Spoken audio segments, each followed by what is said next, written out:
Hello and welcome to the Sleepweaver stories, a place for quiet tales and gentle dreams.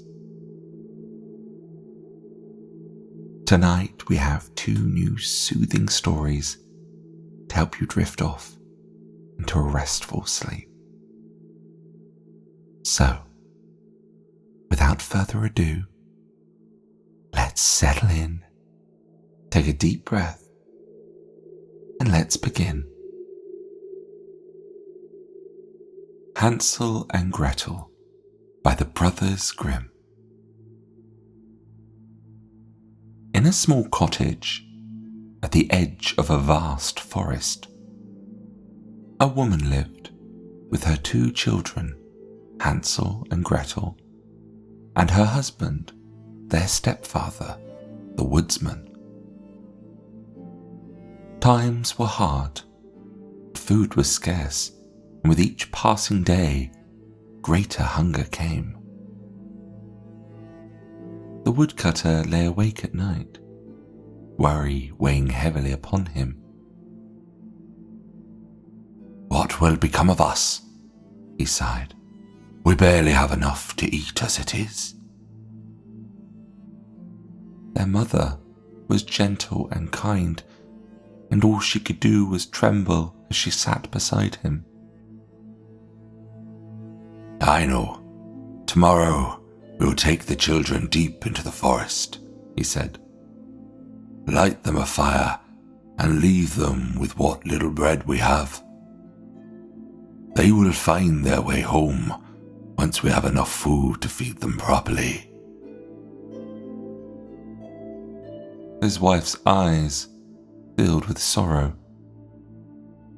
"I could never do such a thing," she protested. "They are my children." "And if we keep them here, we will all starve," their stepfather countered. "What choice do we have?" Hansel and Gretel, unable to sleep from hunger, overheard their stepfather's cruel plan. Gretel's eyes filled with tears, but Hansel squeezed her hand reassuringly. "Don't worry," he whispered. "I'll think of something." And once the house had fallen silent, Hansel crept outside. The moonlight made the pebbles in the yard gleam like silver. He filled his pockets with as many as he could carry before slipping back inside. The next morning, their mother roused them early. "Get up, children. Your stepfather says we must go to the forest." She handed each of them a small piece of bread. "Eat wisely, children. There will be no more until supper." As they walked, Hansel lagged behind, dropping a pebble every few steps. But of course, his father took notice. "Hansel, keep up. What are you looking at?" "The morning sun shining on the roof," Hansel said. Truth was, he was really looking at the pebbles that marked their path home. Deeper and deeper they went, until they reached a clearing. Their father built a fire. "Rest here, children," he said, "and we will return soon." Hansel and Gretel ate their bread and listened to the rhythmic chopping of an axe. They believed their father was nearby, but the sound was a trick, a branch tied to a tree, creaking in the wind. Hours passed, and the warmth of the fire lulled them into a gentle sleep. When they awoke, darkness had fallen. Gretel clutched her brother's arm How will we find our way home?" she whispered. Hansel took her hand. "We wait for the moon." Sure enough, when the moon rose, its silver light caught the pebbles scattered along the path. And so they followed the glowing trail through the silent forest, walking all night until at last they reached their home by morning. Their mother saw them at the door, wept with joy, but their stepfather frowned. Not long after, the famine worsened. One evening, the children overheard another hushed conversation from their parents' bedroom. "There is no food left," their stepfather spoke. "And tomorrow, love, we will take them further into the woods." Hansel and Gretel were clever children and had overheard everything. Hansel slipped out of his bed, ready to fetch the pebbles and do the same thing again. But this time the door was locked. He clenched his fists. "Don't cry, Gretel," he whispered. "We'll find a different way." In the morning, they were each given smaller pieces of bread before setting off into the forest once more. Hansel crumbled his bread in his pocket and let the pieces fall as they walked. Deeper and deeper they went, until again their father built a fire. "Rest here, children," he said, "and we will return soon." Night fell, and when the moon rose, Hansel searched the ground for the trail of crumbs he had left behind. But they were gone, for the black birds that sing at dusk had eaten every last one of them. "We'll find a way," Hansel assured Gretel, but they walked for hours with no sign of home. Exhausted and starving, they fell asleep beneath a tree. By the third day, they were weak from hunger. And then, through the trees, they spotted something strange. A house, both small and neat, standing in a clearing. A white bird sat on its roof, singing sweetly before flying off. When they stepped closer, their breath caught in their throats, for the house was made of gingerbread and sugar, its windows spun from caramel. Hansel grinned. "Oh, come, sister, let's eat." He broke a piece from the roof while Gretel nibbled at a sugary window pane. A voice crooned from inside.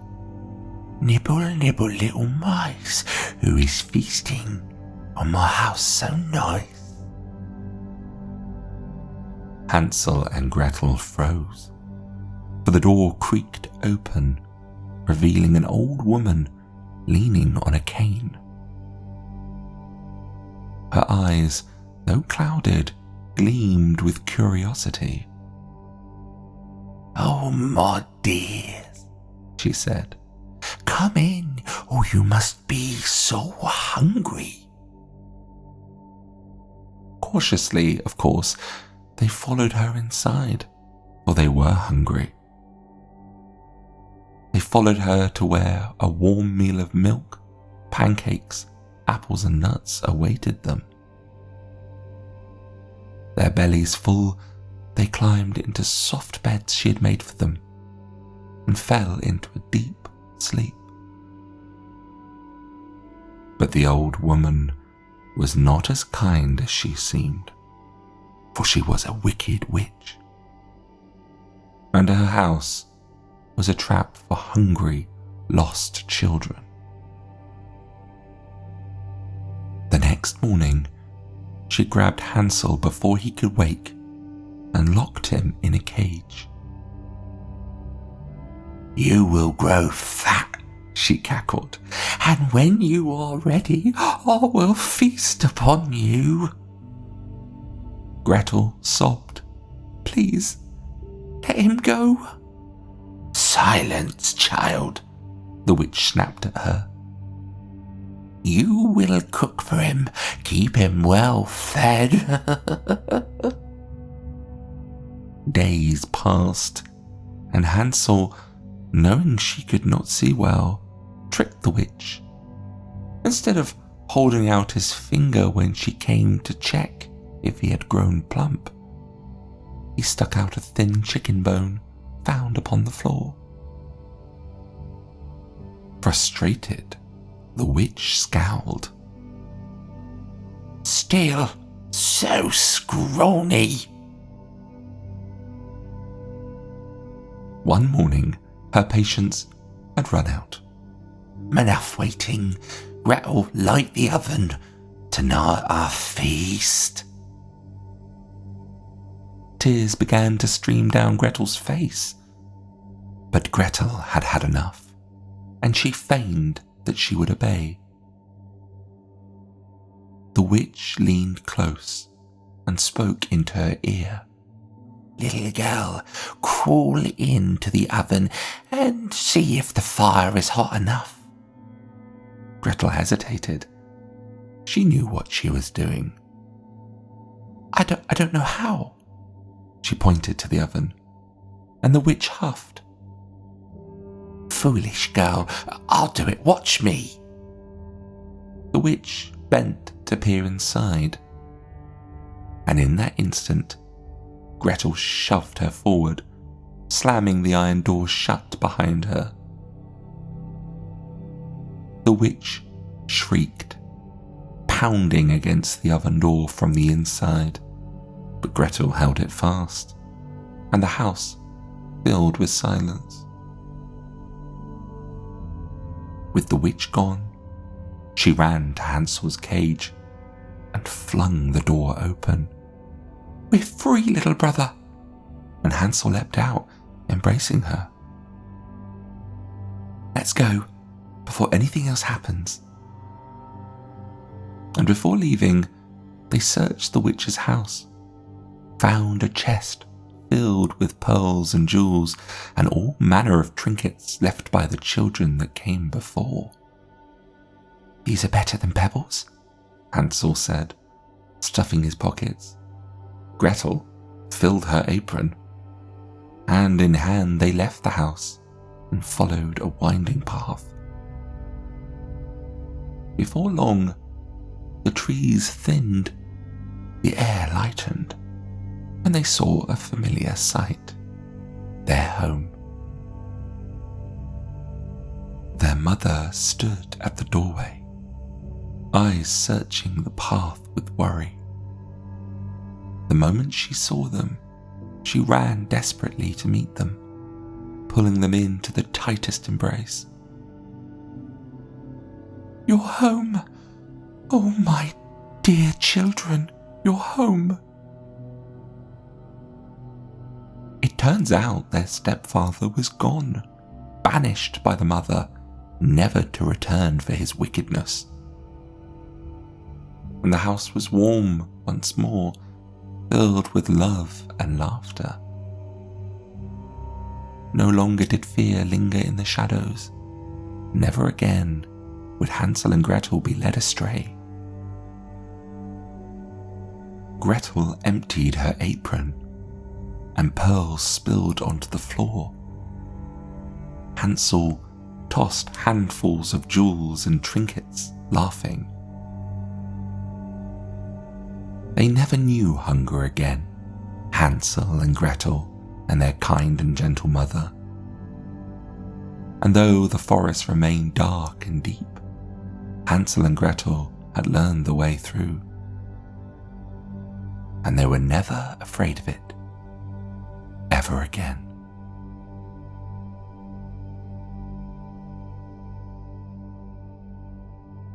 The Beetle Who Went on His Travels by Hans Christian Andersen. There was once an emperor who owned a horse so fine that he had it shod with gold. A golden shoe on each foot, not for vanity, but as a mark of its bravery. The horse had carried its master through battle, through fire and smoke, past whistling bullets and charging enemies. It had kicked and bitten, leaped over the fallen, and in doing so, had saved both its rider and the golden crown above his head. It was only fitting that such a creature be honoured with golden shoes. Years later, in the royal stables, beneath the gleaming hooves of this noble beast, a beetle scuttled out from the straw. He had been watching the farrier work, and after some thought, he stretched out his thin legs and declared, "It's always the great ones first, of course, but size is no proof of greatness." The farrier glanced down at him. "What do you want, little beetle?" "Why, golden shoes, of course, same as the horse," the beetle replied. Of course, the farrier laughed. "Golden shoes for you? Have you lost your senses?" "And why not?" the beetle huffed. "Am I not just as much a part of the royal stables as that horse? Does he not walk upon the ground as I do? If he deserves golden shoes, then I surely do as well."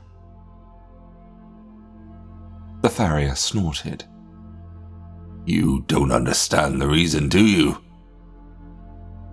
"Oh, well, I understand well enough," said the beetle, raising himself high on his legs. "It's favouritism, plain and simple. But I won't stay here where I am unappreciated. I shall leave and seek my fortune elsewhere." "Off with you then," the farrier said, flicking him away. The beetle, now thoroughly insulted, took flight. He flitted beyond the stable and soon found himself in a flower garden, fragrant with lavender and roses. The ladybugs fluttered about in their bright red shells, whispering delightedly to one another. "Oh, how beautiful the world is," one sighed. "Oh, pish," scoffed the beetle. "Beauty? There's not even a decent dung heap here." And so the beetle left the garden in search of better things, and soon came upon a caterpillar inching along a stalk of grass. "What a marvellous day," the caterpillar mused to himself. "The sun is warm, the leaves are green, and soon I shall go to sleep and awaken with wings." The beetle rolled his eyes. "Oh, spare me. I was born with wings, and I can fly wherever I like." And to prove it, he spread them wide and took off into the air, only to be caught by a sudden gust of wind and sent tumbling down onto the open lawn. There he lay pretending to rest, though in truth he had exhausted himself. Then the rain began. A heavy shower poured from the sky, and soon the beetle was tumbling over and over in the wet grass, flipped onto his back, then his front, and then his back again. He had tried to find shelter, but the storm was showing him no mercy. By the time it passed, he was soaked and miserable, cursing the world under his breath. Still, a beetle must carry on. He stumbled towards something that gleamed in the grass. It was a piece of damp linen, left out to bleach in the sun. It was not as comfortable as the royal stable, but it would do. And so he wriggled into a fold and lay there for a day and a night while the rain continued on. In the morning, when the storm had finally passed over, the beetle crept out in a foul mood. 2 frogs sat atop the linen, their eyes bright and gleeful. "What wonderful weather," one croaked. "So much lovely rain." "Ah, yes, the air is so fresh and damp.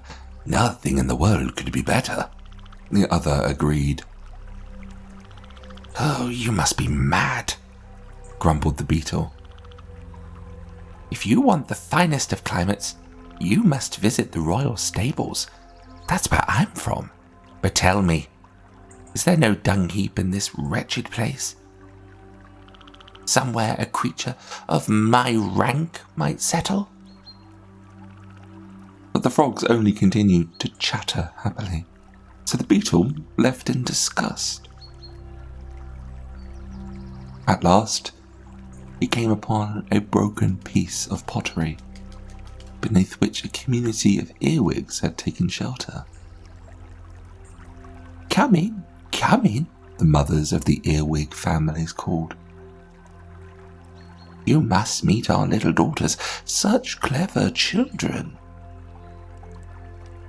Our son hopes to one day crawl into a great scholar's ear and learn the secrets of the world," another mother boasted.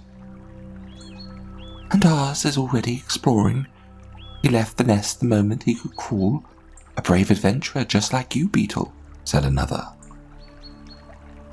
"Oh, yes, how delightful," the beetle said, backing away. "Now, if someone would just point me to the nearest dung heap." "Oh no," gasped one of the mothers.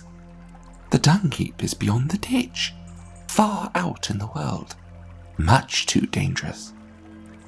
"Then that is where I must go," said the beetle, and without so much as a farewell for all the hospitality the earwigs had shown him, he marched on and left. And would you be surprised to learn that the ditch had proved to be the home to several beetles, all who greeted him very warmly. "You must be weary, traveller. Come, rest in the mud with us." The beetle sighed in relief. "Oh, yes, this is much better." "Perhaps you have not seen such a good dung heap," said the old beetle. No, he replied. "I come from the Emperor's stable, where I was born with golden shoes on my feet. But I am travelling on a secret mission, you see. No questions, please. I cannot betray my orders." The beetles were so impressed that they introduced him to 3 lovely young beetle maidens who giggled at everything the beetle said. "None are engaged yet," their mother hinted. "Well then," the beetle said, "perhaps I shall make my choice."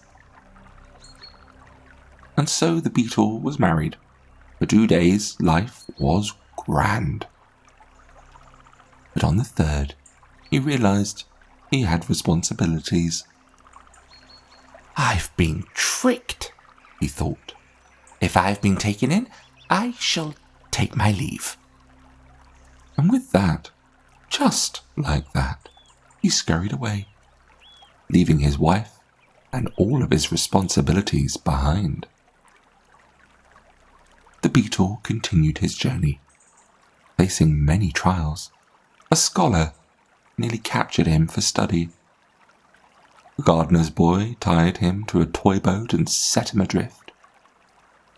And at one point, he found himself bound to a mast and left to the mercy of the waves. It was just a small pond, of course, but the beetle didn't know that. Just as he began to despair, a group of young girls found the tiny vessel. "Look, a poor little creature," one of them said. Gently, she freed him and placed him on the grass. "Fly away, little one, you're free." And so the beetle spread his wings and took flight. He soared through an open window and landed, at last, on something quite familiar. The mane of the emperor's horse with golden shoes. He clung there, breathless, heart still racing from his many adventures. "Well," he said, "I am back where I belong, and now I see the truth. Those golden shoes were never for the horse.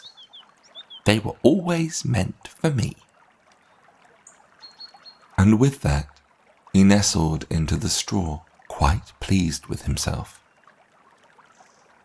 For though the world was wide, it had only confirmed what he already knew. There was no creature quite as grand, quite as clever, or quite as deserving as he.